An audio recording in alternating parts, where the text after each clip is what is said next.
Assalamualaikum warahmatullahi wabarakatuh. Ini kita membahas tentang bagaimana Rasulullah SAW menjaga kehormatan penduduk Mekah.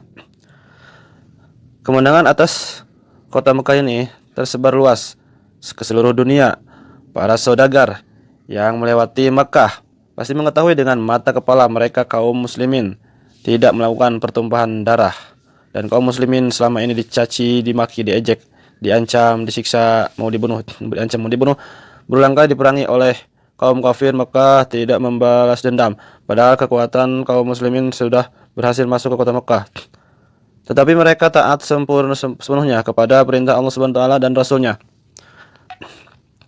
Allah dan Rasulullah SAW mengajarkan kedamaian, melarang dendam, kesumat, memaafkan kesalahan antar sesama manusia, melindungi kaum yang mau menyerah, menghormati hak-hak manusia, menjaga akhlak yang mulia, menjauhkan diri dari hal-hal yang melampaui batas.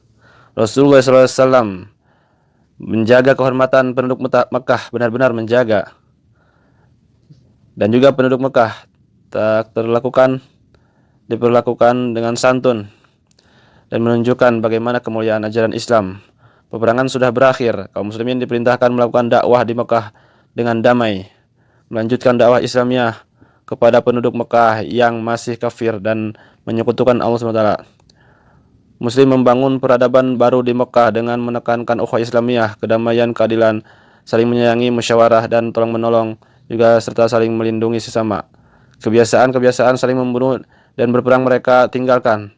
Makkah mulai hidup baru di bawah panji Islam dan sinaran hidayah Allah SWT. Orang-orang Mekah tidak lagi memusuhi Islam, dan sebaliknya kaum muslimin sudah menganggap mereka saudara.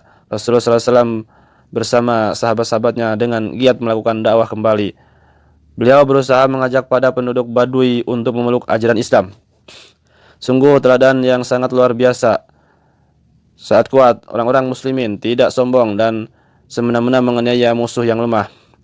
Dan jarang ditemukan sebelumnya bahwa kaum yang dulunya ditindas, diperangi, dianiaya, setelah kuat justru memberikan seruan damai dan mengayomi penduduk Mekah. Padahal pada umumnya golongan yang menang pasti akan menangani dan menindas dengan kejam. Orang-orang Mekah banyak yang simpati terhadap sikap dan akhlak kaum muslimin. Kemudian mereka rela penuh keikhlasan berbondong-bondong masuk agama Islam. Kota Mekah sangat strategis untuk mengembangkan Islam ke seluruh jazirah Arab. Dan Mekah adalah kota dagang yang sangat strategis dan mempunyai daya tarik yang luar biasa. Ini adalah menjadi tempat perdagangan, jalur perdagangan ke Syam, menjadikan Mekah kota memberikan jalan yang lapang. Mekah ini juga merupakan jalan yang panjang, memberikan jalan panjang bagi penyebaran Islam berikutnya. Terbuktinya, terbukanya kota Mekah ini membuat penduduk Jazirah Arab dan di sekitarnya mudah dimasuki oleh orang Islam, karena Mekah adalah pusat perlawanan kafir. Ditaklukkannya, Mekah menjadikan Rasulullah SAW mudah untuk menyatukan kabilah-kabilah suku Baduy yang selama ini sulit dijangkau dakwah Islam. Peristiwa Fathu Mekah membawa hikmah yang besar. Rasulullah SAW berhasil menunjukkan kepada masyarakat Arab bahwa Islam adalah agama yang membawa ajaran mulia dan menjunjung tinggi nilai-nilai kemanusiaan yang luhur.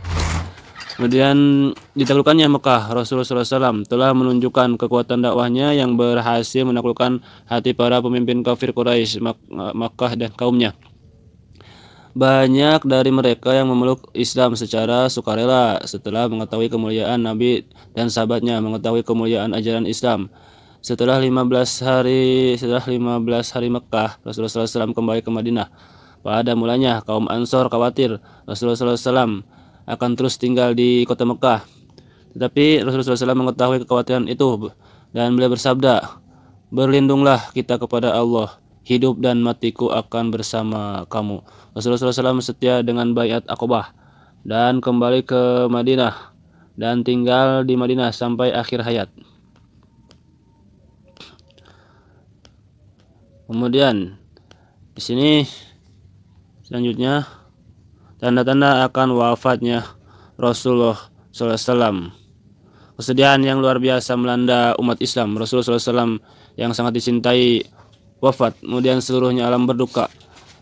Seluruh para sahabat merasakan kesedihan yang amat mendalam. Hampir mereka tidak percaya Rasulullah SAW meninggalkan mereka. Seluruh alam bersedih atas peristiwa wafatnya Rasulullah SAW.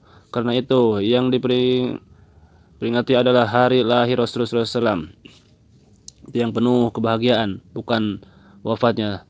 Dan tanda-tanda akan wafatnya beliau sudah nampak sejak beliau bersama 100.000 umat Islam menunaikan haji wada, haji perpisahan yang menjadi haji terakhir Rasulullah SAW.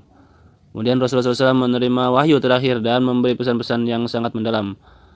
Dan Rasul sakit demam selama 14 hari kemudian wafat. Rasulullah SAW telah menyampaikan misi kerasulan tabligh kepada umat manusia. Semuanya disampaikan tanpa ada yang disembunyikan amanah.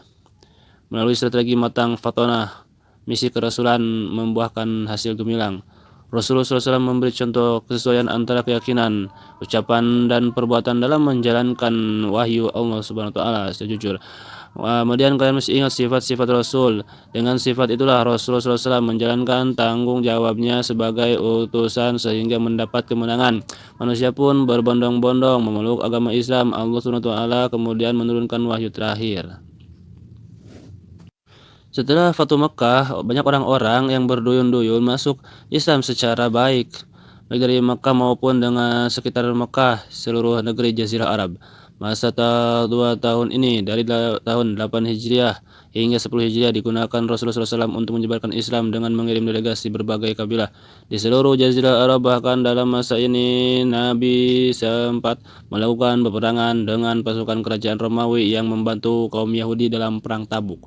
Dan Rasulullah SAW bertanggung jawab mendakwahkan Islam dan berhasil menyebarkan hingga ke seluruh jazirah negeri Arab dan telah berhasil. Keberhasilan ini berkat pertolongan Allah Subhanahu wa taala sebagaimana dalam firman Allah surat An-Nasr ayat 1-3. Bismillahirrahmanirrahim. Idza jaa nasrullahi wal fath wa ra'aitan nasa yadkhuluna fi dinillahi afwaja fasabbih bihamdi rabbika wastaghfirhu innahu kana tawwaba. Apabila telah datang pertolongan Allah dan kemenangan, dan engkau melihat manusia berbondong-bondong masuk agama Allah, maka bertasbihlah dengan Tuhanmu dan mohonlah ampunan kepadanya. Sungguh Dia Maha menerima taubat. Jadi dalam para ahli sejarah meriwayatkan bahwa pada waktu turunnya ayat ini banyak para sahabat menangis. Ketika mereka ditanya, "Mengapa engkau menangis?" Kemudian mereka menjawab bahwa dengan turunnya surat ini menunjukkan wafatnya Rasulullah SAW telah dekat. Karena pertolongan Allah Subhanahu wa taala sudah datang, kaum muslimin sudah mendapatkan kemenangan gemilang dengan menaklukkan Makkah. Manusia telah datang berduyun-duyun untuk memasuki agama Allah. Sesudah itu Nabi seluruh meminta ampun oleh Allah. Yang demikian itulah menunjukkan bahwa kewajiban Rasulullah SAW telah selesai. Maka Allah Subhanahu wa taala beliau disuruh meminta ampun dan bersiap menghadapnya. Maka oleh Allah Rasul disuruh meminta ampun dan bersiap menghadapnya.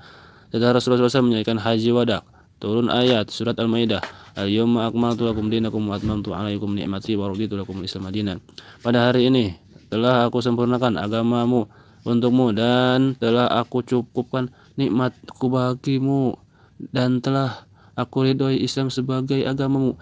Ayat-ayat ini paling akhir turun ditafsirkan dengan tafsir yang sama, tanda-tanda akan wafatnya Rasul, menunjukkan bahwa agama Islam telah sempurna dan Al-Quran telah selesai diturunkan, memberi syarat bahwa Nabi menghadap Allah SWT.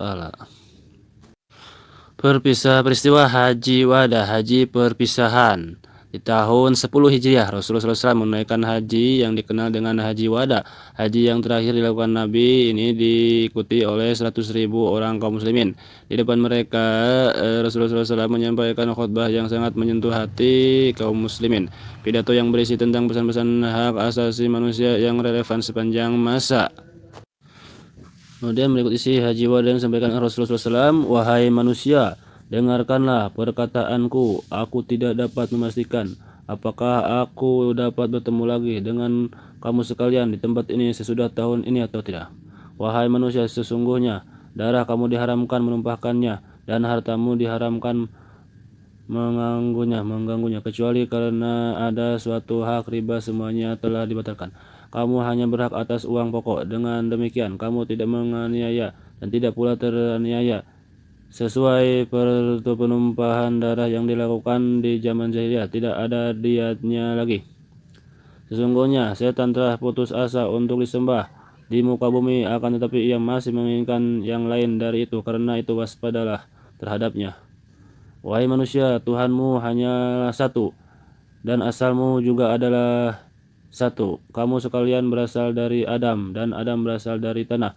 Orang yang paling mulia di antara kamu di sisi Tuhan adalah orang yang paling bertakwa. Orang Arab tidak ada lebihnya dari bukan Arab, dan orang Arab bukan Arab pun tidak ada kelebihannya dari orang Arab, kecuali karena takwanya. Dalam khutbah Haji Wada menjelang Nabi Muhammad SAW wafat, beliau telah meletakkan dasar-dasar yang kuat bagi kehidupan berbangsa dan bernegara. Pertama, persaudaraan Islam, persamaan derajat dan permusyawaratan, jaminan kehormatan jiwa, harta dan kehormatan pribadi manusia, kewajiban memelihara dan menunaikan amanah, keharusan membersihkan modal usaha dari riba, penetapan hak dan kewajiban yang merupakan timbal balik bagi suami istri. Nah, inilah prinsip yang dipesankan Nabi pada saat akan wafat. 5 prinsip ini menjadi tanggung jawab umat Islam untuk melaksanakannya. Dalam kehidupan sosial, misalnya umat Islam bertanggung jawab memelihara kehormatan, harta pribadi, jiwa di antara sesama manusia. 3 bulan setelah melakukan haji wada, Rasulullah SAW beliau sakit demam. Sakit selama 14 hari, demamnya bertambah lagi. Rasulullah SAW tidak mampu menjadi imam sholat di masjid. 3 kali beliau hendak mengimami sholat namun pingsan. Karenanya beliau meminta sahabat Abu Bakar menggantikan beliau menjadi imam sholat. Pada suatu hari Rasulullah SAW mengetahui bahwa kaum muslimin berkumpul di masjid mencemaskan dan berduka atas sakitnya beliau. Dengan dipapah sahabat Abbas dan Ali bin Abi Thalib, Nabi menemui mereka. Dan Nabi Muhammad SAW duduk di atas mimbar, anak tangga yang pertama. Beliau berpidato, wahai manusia, saya mendengar bahwa kalian semua cemas apabila Nabimu meninggal dunia. Pernahkah ada seorang Nabi yang akan dapat hidup selama-lamanya? Saya akan menemui Tuhan dan kamu sekalian akan menyusulku.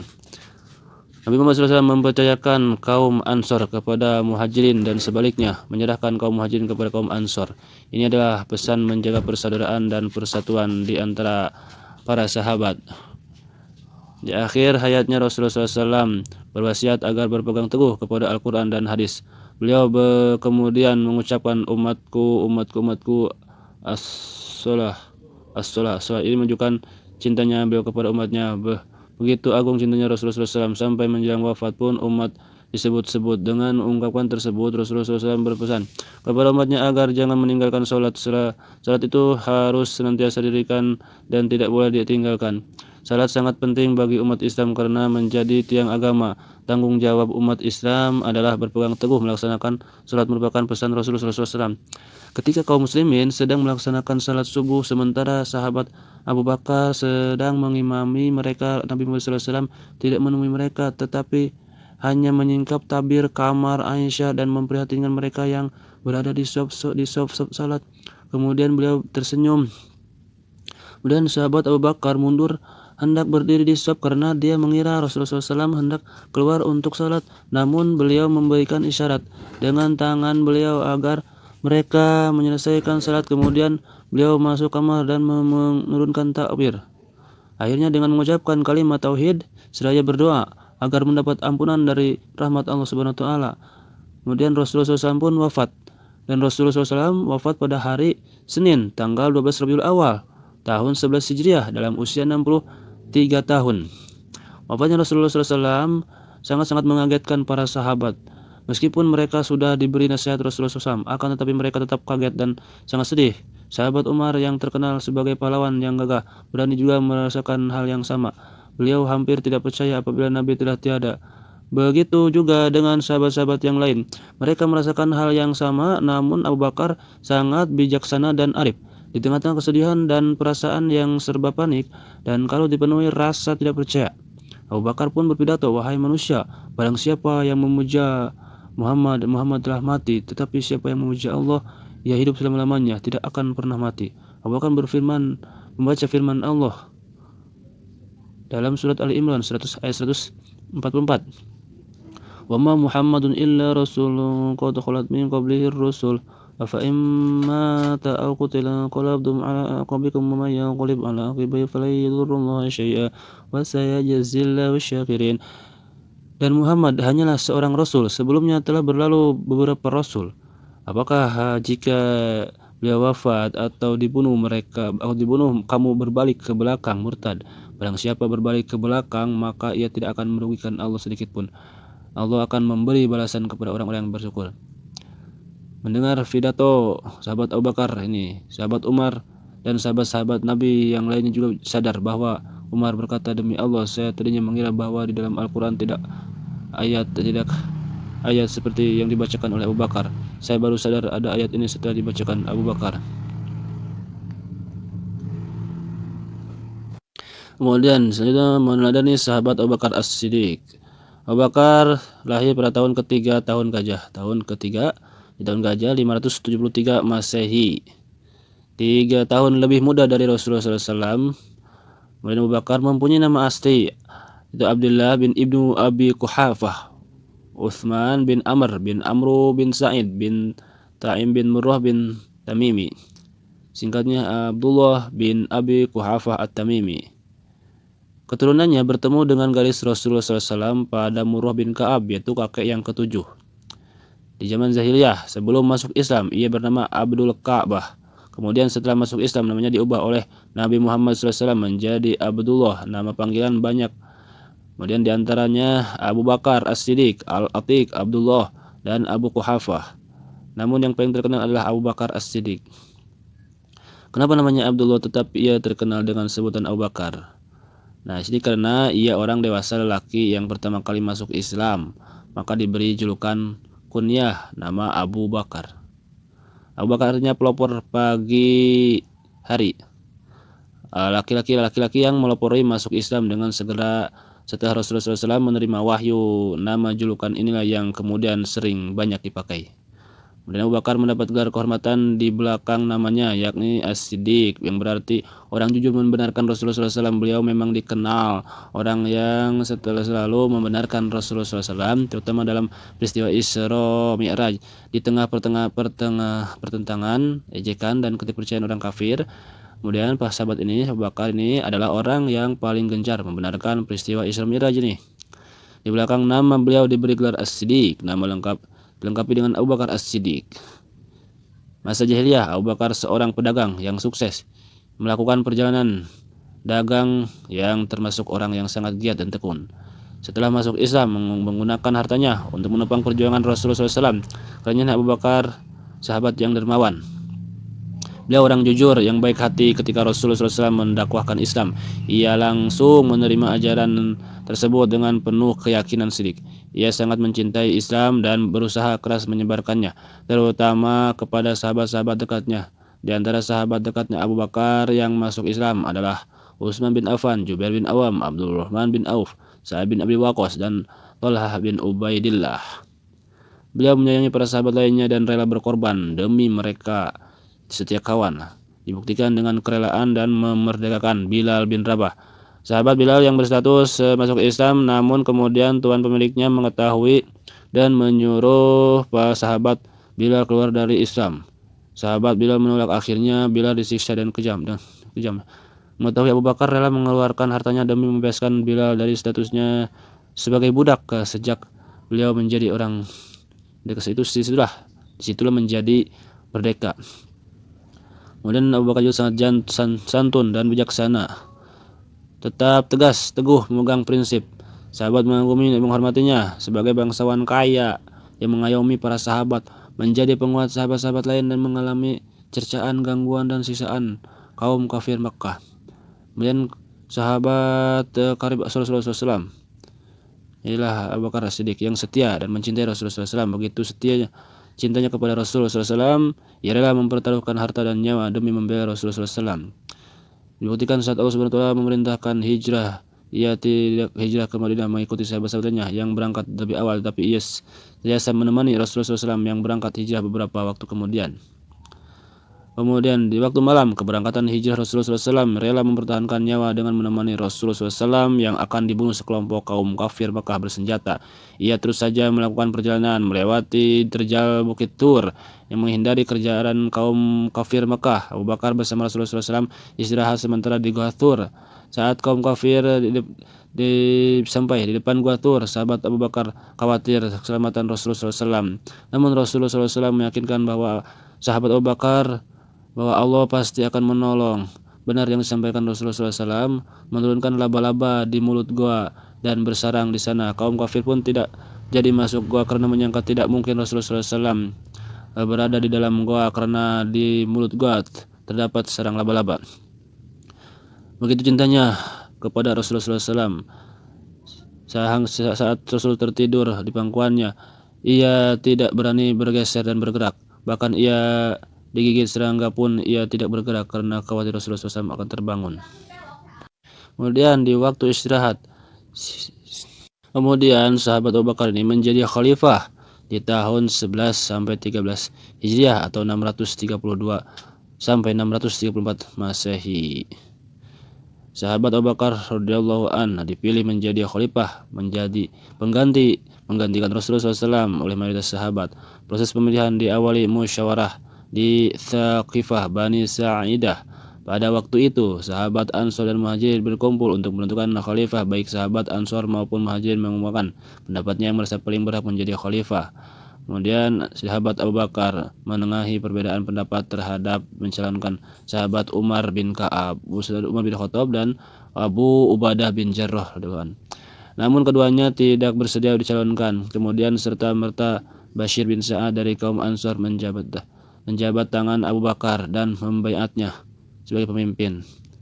Kemudian diikuti oleh para sahabat yang hadir. Baiat ini yang kemudian dikenal sebagai baiat Saqifah atau baiat di balai pertemuan. Diangkat khalifah sahabat Abu Bakar berusia 61 tahun. Kemudian sahabat Abu Bakar naik mimbar di keesokan harinya di Masjid Nabawi dan kaum muslimin menyepakati kekhalifahan Abu Bakar radhiyallahu anhu. Mereka mempercayai Abu Bakar sebagai pemimpin sepeninggal Rasulullah SAW karena Abu Bakar termasuk orang yang pertama masuk Islam. Sangat dekat dengan Rasulullah SAW, jujur, adil, arif, dan bijaksana, tegas, dan berwibawa. Kemudian waktu Rasul sakit, Abu Bakar yang diperintah Rasul untuk menggantikan menjadi imam salat. Peristiwa ini menunjukkan bahwa Rasulullah SAW sangat mempercayai Abu Bakar. Bahkan sebagian persahabat menafsirkan bahwa peristiwa ini adalah isyarat dari Rasulullah SAW bahwa Abu Bakar akan menggantikan Rasulullah SAW memimpin umat Islam. Setelah diangkat menjadi khalifah, beliau berpidato di depan kaum muslimin. Semua berikut pidatonya Abu Bakar radhiyallahu anhu. Wahai manusia, saya telah diangkat untuk mengendalikan urusanmu. Maka jika aku menjalankan tugasku dengan baik, ikutilah aku. Tetapi jika aku berbuat salah, maka betulkanlah aku. Orang-orang yang kamu pandang kuat, saya pandang lemah, sehingga aku dapat mengambil hak daripadanya. Sedang orang yang kamu pandang lemah, saya pandang kuat, sehingga saya dapat mengembalikan haknya kepadanya. Hendaklah kamu taat kepadaku selama aku taat kepada Allah dan Rasulnya. Tetapi bila mana aku tiada menaati Allah dan Rasulnya, maka kamu tidak perlu menaatiku. Nah, disinilah sahabat Abu Bakar radhiyallahu anhu menjadi khalifah selama 2 tahun, yakni tahun 10 Hijriah sampai tahun 12 Hijriah. Khalifah Abu Bakar radhiyallahu anhu dikenal dengan sahabat yang jujur, sangat teguh membela kebenaran, mempunyai prinsip yang kuat, adil dan bijaksana serta dermawan. Beliau sebagai khalifah dalam memutuskan perkara, sahabat Abu Bakar radhiyallahu anhu melakukan permusyawaratan dengan para sahabat lainnya. Masa kepemimpinan Khalifah Abu Bakar ini berhasil mengukir prestasi yakni pertama menertibkan kaum murtad yang keluar dari Islam. Kebanyakan orang murtad adalah mereka yang imannya masih lemah atau mereka yang baru masuk Islam. Mereka hanya taat dan patuh selama Rasulullah SAW masih hidup. Sepeninggal Rasulullah SAW, mereka banyak yang keluar dari Islam. Kondisi di atas disebabkan kebanyakan dari mereka masuk Islam setelah perjanjian Hudaybiyah pada tahun ke-6 Hijriah, dan juga mulai masuk Islam setelah dikalahkan Hawazin dan Thaqif pada tahun 9 Hijriah. Sementara Rasulullah SAW wafat pada 10 Hijriah. Mulai mereka masuk Islam. Beliau mengingatkan mereka agar kembali ke jalan yang benar, namun mereka membangkang. Karenanya Khalifah Abu Bakar pun melumpuhkan gerakan mereka agar tidak merusak persatuan umat Islam. Kemudian yang kedua, menertibkan orang-orang yang tidak mau membayar zakat. Sebagian kaum muslimin ada enggan membayar zakat di samping karena mereka imannya belum kuat disebabkan pemahaman yang salah terhadap ajaran zakat, menganggap zakat sebagai pajak sehingga ketika pemimpin agung yang kuat yakni Rasulullah SAW wafat mereka tidak mau membayar zakat. Sudah tidak ada lagi pajak sepeninggal Rasulullah SAW. Padahal dalam Islam zakat bukanlah pajak. Keengganan mereka membayar zakat juga disebabkan pemahaman mereka yang salah terhadap ayat yang memerintahkan zakat. Surat At-Taubah ayat 103. Khudh min amwalihim shadaqatan tutahhirukum wa tuzakkihim bima wa shalli 'alaihim inna sholataka sakanun walahum wallahu sami'un alim. Inna sholataka sakanun lahum wallahu sami'un alim. Ambillah zakat dari sebagian harta mereka. Dengan zakat itu kamu membersihkan dan mensucikan mereka dan mendoalah untuk mereka. Sesungguhnya doa kamu itu kesejahteraan jiwa bagi mereka dan Allah Maha mendengar lagi Maha mengetahui. Itu dalam Quran surat At-Taubah ayat 103. Ayat di atas menilai bahwa bentuk mengambil zakat hanya Rasulullah SAW. Dengan wafatnya Rasulullah SAW, maka zakat tidak wajib lagi dalam pandangan mereka. Ayat di atas khusus untuk Rasulullah SAW yang diperintahkan mengambil zakat kepada kaum muslimin. Dengan demikian, Khalifah Abu Bakar tidak berhak mengambil zakat untuk kepentingan kaum muslimin terhadap para pembangkang ini.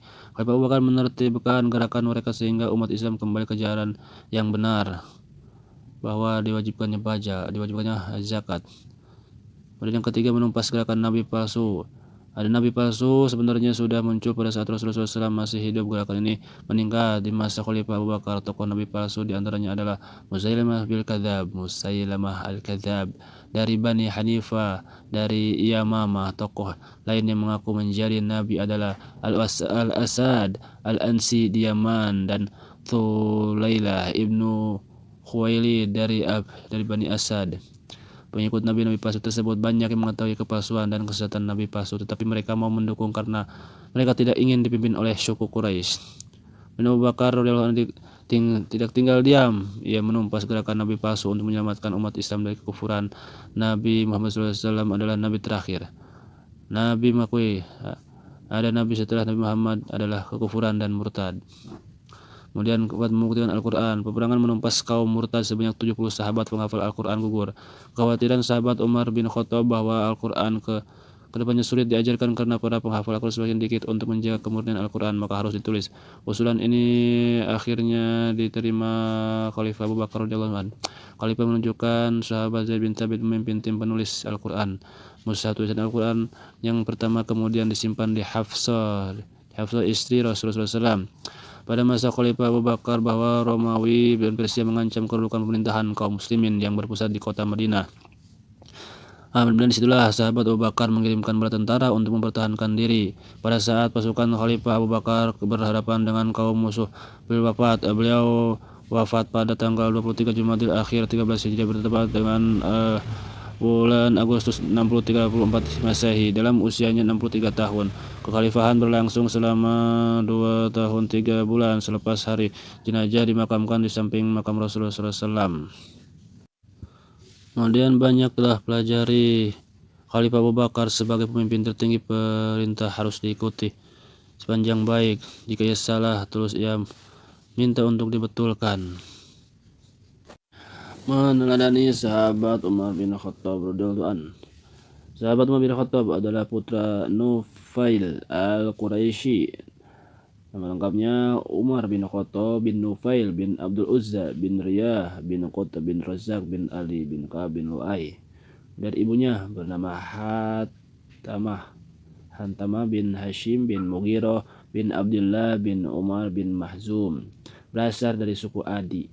Sebelum Islam, suku Adi terkenal sebagai suku yang terhormat, mulia, dan berkedudukan tinggi. Dilahirkan 14 tahun sesudah kelahiran Nabi, Umar bekerja sebagai saudagar. Ia menjadi duta suku saat mereka berselisih dengan suku lainnya. Umar dikenal sebagai seorang pemberani yang tidak mengenal takut dan gentar. Adalah sosok sangat teguh, memegang janji, sangat disiplin, dan mempunyai kemampuan bela diri yang tinggi. Kemudian Rasulullah SAW berdoa pada masa awal-awal dakwah Islam, Allahumma a'izzil Islam bi ahadil umarain. Ya Allah, kuatkanlah Islam dengan salah seorang dari dua Umar.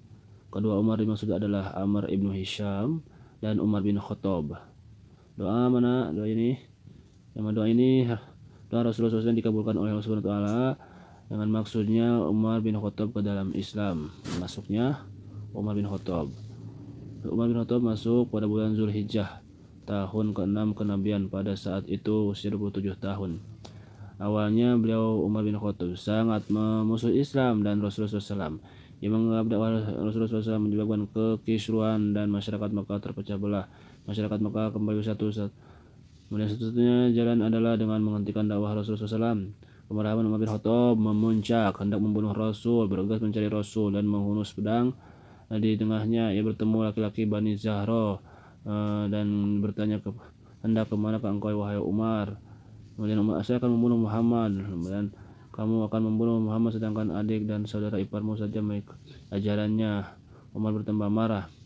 Sampai di sana ingin mendengar Khabbab bin Arad sedang membacakan Al-Quran surat Toha kepada Fatimah dan Sa'id bin Zaid bin Umar. Singkat cerita, Sayyidina Umar luluh hatinya dan terkesima dengan keindahan kata-kata Al-Quran yang dibaca bacaan Khabbab. Kemudian melihat kedatangan kakeknya Fatimah binti Khabbab ketakutan dan menyembunyikan Al-Quran sedang ia baca. Umar pun ingin tahu apa yang dibaca adiknya. Adiknya melarang dan menyuruh Umar berwudu dulu. Umar berwudu dan membaca surat Toha. Hatinya semakin luar bergetar. Kemudian Umar ini meminta diantar menemui Rasulullah SAW. Akhirnya Umar mengucapkan 2 kalimat syahadat di depan Rasulullah SAW. Disaksikan sahabat Hamzah, Talha dan lainnya. Kemudian Umar ini masuk Islam di tahun ke-6 kenabian, tercatat sebagai orang ke-40 masuk Islam. Yang masuk Islam 3 setelah sahabat Hamzah masuk Islam. Kemudian masuk Islam lah.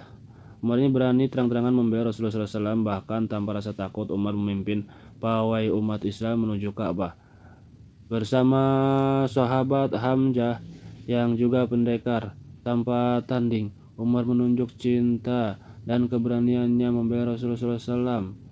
Umar dengan tergegas menyampaikan kebenaran Islam dan kesesatan kaum kafir Mekah.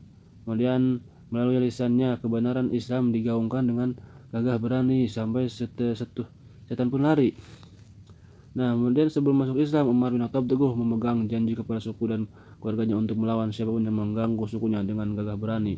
Teguh memegang janji setia tersebut sampai mau membunuh Rasulullah SAW. Begitu juga setelah masuk Islam, dengan teguh memegang janjinya akan berjuang bersama Rasulullah SAW dan merasa takut. Keteguhan janji setia membela Islam benar-benar dibuktikan oleh Sayyidina Umar bin Khattab, seorang sahabat ini, sehingga dakwah pun dilakukan secara terang-terangan.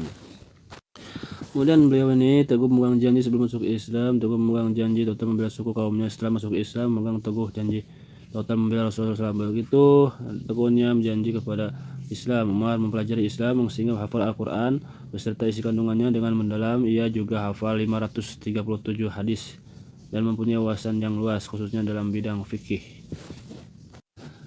Sahabat Umar bin Khattab radhiyallahu anhu menjadi khalifah 13 sampai 23 Hijriah atau 634 sampai 644 Masehi. Sahabat wafatnya Khalifah Abu Bakar, Umar bin Khattab dibaiat menjadi khalifah kedua didasarkan atas wasiat yang dituliskan Abu Bakar merupakan calon pengganti itu Umar bin Khattab. Dikeluarkan putusan ini oleh Sayyidina Abu Bakar berdiskusi dengan beberapa sahabat senior seperti Abdurrahman bin Auf, Utsman bin Affan bin kemudian Ali bin Abi Thalib dan lainnya. Sahabat Umar diangkat menjadi khalifah berusia 53 tahun. Beliau merupakan khalifah yang terkenal sangat tegas, memegang janji, disiplin sangat sederhana dan mempunyai keberanian yang luar biasa, membela kebenaran dan menumpas kebatilan. Beliau dijuluki Al-Faruq, artinya orang yang secara tegas membedakan mana yang baik dan mana yang benar dan mana yang batil yang salah. Menjabat sebagai khalifah selama 10 tahun. Rentang waktu 10 tahun ini Umar bin Khattab ini mempunyai jasa yang menyebarkan Islam ke Jazirah Arab. Kemudian wafat, beliau mengirim surat. Menjelang wafatnya mengirim surat ke Syam, Mesir, Persia. Sampai misi ini berhasil Khalifah Abu Bakar. Khalifah Abu Bakar wafat, usaha ini kemudian dilanjutkan di Umar. Wilayah Islam sangat luas, timbul berbagai kesulitan dalam mengatur dan mengendalikan. karena dengan taufik Allah Subhanahu wa taala dan hidayahnya Allah Subhanahu wa taala, Khalifah Umar ini berusaha dengan keras mengatur dan menertibkan pemerintahan Islam. Kemudian langkah-langkah beliau tempuh mengatur wilayah Islam yang luas. Khalifah Umar bin Khattab membagi daerah ini itu menjadi 8 provinsi. Itu Mekah, Syam, Jazirah, Basrah, Kufah, Mesir, dan Palestina. Setiap provinsi diperintah oleh seorang gubernur atau wali. Kemudian pemerintahan pada masa provinsi ini diberi hak otonomi untuk mengurus daerahnya masing-masing. Dan membentuk berbagai jabatan pemerintahan dengan prinsip musyawarah. Dibentuk pula lembaga pengadilan dengan hakim-hakim terbaik, salah satunya adalah Hakim Sahabat Ali bin Abi Thalib. Kemudian mengatur keamanan negara, kepentingan keamanan dan pertahanan. Khalifah Umar bin Khattab mendirikan pusat kemiliteran di Madinah, di Kufah, di Basra, di Mesir, Damaskus, Homs, kemudian Palestina. Memberikan perhatian sampai kepada yang sangat kecil, hal kecil dibutuhkan bagi tentara yang sangat efisien. Membagi tentara reguler dan sekuler atau cadangan, kemudian membangun tensi militer yang besar di Armenia dan Azerbaijan. Dan dia membentuk Dewan Al-Jund, jawatan militer berkewajiban menginventarisir dan mengelola administrasi ketentaraan dan juga menjaga keamanan dan ketentraman masyarakat. Dan yang diperintahnya dibentuk juga jawatan kepolisian dan mengatur keuangan negara, Baitul Mal, perindustrian. Hal disebut dengan pos-pos yang telah ditentukan atas prestasi pengelolaan Baitul Mal dipercayakan kepada Abdullah bin Arqam yang dibantu oleh Abdurrahman bin Ubay bin Muaqib ya. Mengawasi, menekankan pejabat untuk tidak korupsi, bertindak jujur dan menggunakan keuangan untuk kepentingan masyarakat. Kemudian mencetak mata uang dan mengatur gaji tentara secara profesional dan sesuai tugasnya. Di samping itu memberikan tunjangan kepada rakyat, pejabat, kepada para tokoh pejuang. Dan untuk dirinya Khalifah Umar sangat sederhana, ia hanya memiliki sehelai kemeja dan mantel serta tidur di atas dedaunan kurma. Mengatur kesosialisasian masyarakat, sosial kemasyarakatan, melindungi non-muslim dan menghormati hak-hak beragama mereka. Mereka diwajibkan membayar jizyah atau pajak. Muslim juga non-muslim hidup berdampingan secara rukun. Membentuk jawatan pos, penciptakan tahun hijrah, menciptakan hisbah pengawasan terhadap pasar dan mengontrol timbangan, mengatur kebersihan jalan dan lingkungan, dan mengembangkan ilmu dan kebudayaan, mengembangkan pusat keilmuan, para ulama menyebarkan ke kota-kota yang berbeda-beda. Kota-kota menjadi pusat ilmu, diantaranya adalah Basrah, Hijaz, Syam, dan Kufah. Menjadi idola ulama yang menggali keberagaman dan kedalaman ilmu pengetahuan. Dan mengembangkan seni bangunan, baik itu bangunan sipil, imarah madaniyah, bangunan agama, imarah diniyah, ataupun bangunan militer, imarah harbiyah, mengalami juga kemajuan yang cukup pesat. Kemudian Khalifah Umar bin Khattab radhiyallahu an memegang janjinya dengan teguh selaku pemimpin. Karenanya Khalifah memerintah dengan tegas, adil, jujur, disiplin, dan penuh cinta kasih. Karenanya masyarakat Islam banyak memperoleh kemajuan di berbagai bidang, menyebabkan musuh-musuh Islam sangat membenci Khalifah. Orang Persia, Yahudi, mereka mengatur rencana jahat kepada Umar bin Khattab untuk memerintahkan Abu Lu'lu'an berhasil menyusup masuk ke masjid dan mendekati Khalifah akan melaksanakan subuh. Beliau kemudian melukai Khalifah Umar. Beberapa kemudian beliau meninggal dunia dalam usia 63 tahun. Khalifah berikutnya yang menggantikan beliau adalah sahabat Utsman bin Affan.